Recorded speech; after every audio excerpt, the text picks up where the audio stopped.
আজ আমার খুব ভালো লাগা একটা কবিতা, কবি শক্তি চট্টোপাধ্যায়ের আনন্দ ভৈরবী। আজ সেই ঘরে এলায়ে পড়েছে ছবি, এমন ছিল না আষাঢ় শেষের বেলা, উদ্যানে ছিল বর্ষা পীড়িত ফুল, আনন্দ ভৈরবী।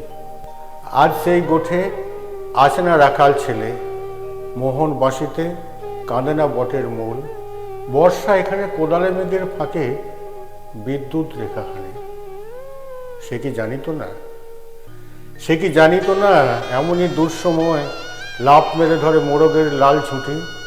সে কি জানিত না হৃদয়ের অপচয় কৃপণের বাম মুঠি।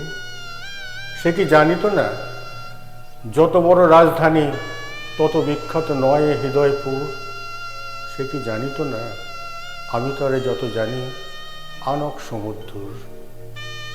আজ সেই ঘরে এলায়ে পড়েছে ছবি, এমন ছিল না আষাঢ় শেষের বেলা, উদ্যানে ছিল বর্ষা পীড়িত ফুল, আনন্দ ভৈরবী। নমস্কার।